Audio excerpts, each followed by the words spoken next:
Assalamualaikum warahmatullahi wabarakatuh. Apa kabar pemirsa juga sahabat tani dimanapun Anda berada?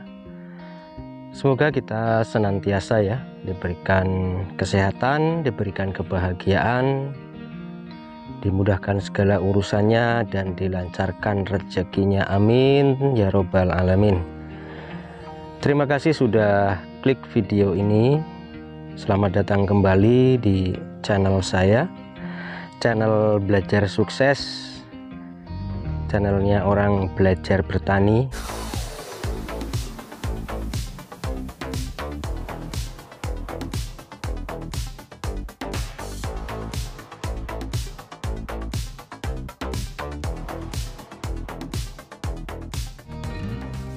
Nah, pada kesempatan sore hari ini pemirsa juga sahabat tani, saya masih berada di ladang ya. Ini di tempat saya menanam cabai. Ini waktunya sebenarnya sudah sore ya pemirsa juga sahabat tani. Ini sudah jam 5 lebih, tapi mataharinya masih ya lumayan terik. Saat ini saya berada di tengah ya ladang atau di tempat saya menanam cabai yang sudah beberapa kali videonya juga saya upload ya tentang tanaman cabai saya ini, dan saya berada di posisi di tengah. Kalau biasanya saya mengambil visual videonya tuh di dekat gubuk saya itu ya. Jadi ini tanaman cabai saya yang sistem tanamannya juga ya sederhana ya.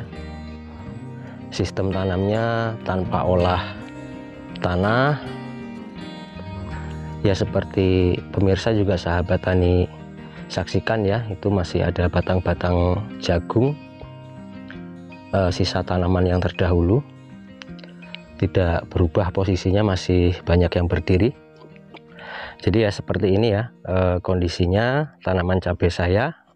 Yang dari tanam juga saya upload video-videonya, silahkan ditonton bagaimana saya mengurusi cabai saya ini,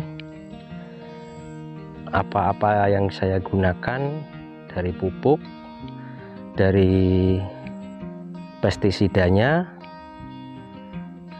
Jadi semuanya sudah saya upload di video-video saya yang sebelumnya, dan ini real. Jadi apa yang saya tampilkan, apa yang saya visualkan di video-video sebelumnya ya, ini adalah real tanaman saya yang saya urusi, yang perkembangannya mungkin juga sahabat tani juga pemirsa saksikan ya, dari tanaman ini kecil sampai sekarang ya alhamdulillah sudah menunjukkan buah-buah.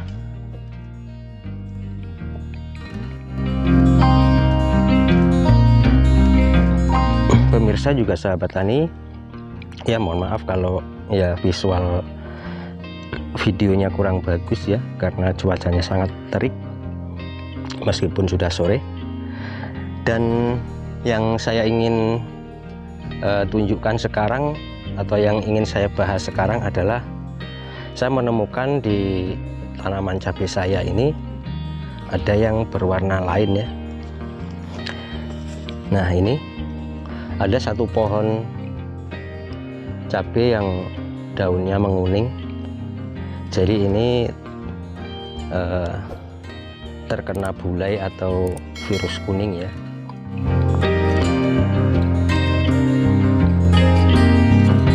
Kalau dalam prinsipnya virus kuning itu tidak ada obatnya, atau belum ada obatnya sampai sekarang. Terus banyak sekali yang berkomentar atau mempunyai statement bahwa kalau sudah terkena virus kuning itu salah satu cara untuk membebaskannya yaitu ya dicabut tanamannya. Tapi buat saya itu bisa benar, juga bisa kurang tepat, karena harus mengikuti kondisi tanaman itu sendiri secara lingkup keseluruhan ya. Kalau memang tanaman itu nantinya bisa membahayakan tanaman yang lain, memang ya lebih baik dicabut, dimusnahkan.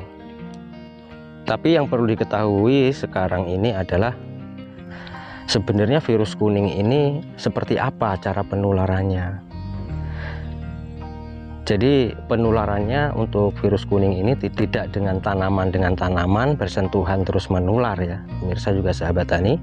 Jadi ada hama yang memang dia bisa menularkan ke tanaman lain. Itu yang perlu kita ketahui. Jadi kalau tanaman kita ada yang terkena virus kuning, kita kurang tanggap atau kurang mengerti bagaimana sih sebenarnya virus kuning itu menular, ya itu memang bisa merugikan kita ya sebagai petani. Tapi kalau kita mengerti bagaimana sih virus kuning ini menular,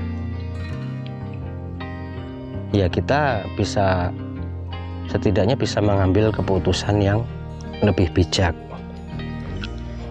Seperti contoh tanaman cabai saya ini terkena virus kuning, tapi bagian bawahnya masih terdapat ya buah-buah, makanya tidak saya musnahkan atau tidak saya cabut ya, karena saya juga melihat untuk sekeliling tanaman ini tidak ada yang terserang virus kuning. Berarti yang bisa menularkan virus ini ke tanaman lain tidak ada. Jadi bisa ya, pemirsa juga sahabat tani saksikan sendiri, dari berapa ribu tanaman cabai ini hanya ya satu ini ya yang terkena. Berarti saya mampu menanggulangi untuk hama penyebar virus kuning itu sendiri. Virus kuning ini mampu ditularkan ke tanaman-tanaman yang lain itu melalui hama kutu kebul ya. Jadi kalau kita bisa menanggulangi kutu kebul itu sendiri, ya berarti kita sudah mampu menyetop penyebaran atau penularan virus kuning ini, sehingga kita bisa menghentikan laju penyebarannya. Itu yang perlu diketahui.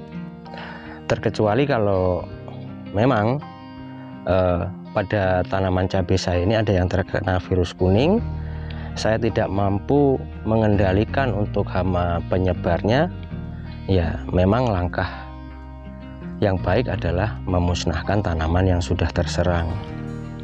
Jangan sampai menyisakan, karena itu pasti akan menyebar ke tanaman yang lain. Nah, untuk menanggulangi penyebar virus kuning ini atau menanggulangi kutu kebul, banyak sekali ya pestisida pilihan yang dijual di toko-toko pertanian ya. Kalau saya kemarin menggunakan untuk produk yang pabrikan atau kimia, saya menggunakan yang berbahan aktif abamectin ya, baru itu yang saya gunakan. Saya gunakan secara bergiliran bergantian dengan air rendaman tembakau ya, baru dua itu untuk pestisida yang saya gunakan. Jadi sudah seperti ini tanaman cabai saya itu, saya baru menggunakan untuk racun kimia pengendali hama, pengendali kutu kebul, trip. Untuk racun kimianya saya baru menggunakan 2 kali penyemprotan. Berarti saya sudah meminimkan residu racun yang menempel pada tanaman cabai saya. Bisa simak video-video saya yang sebelumnya ya.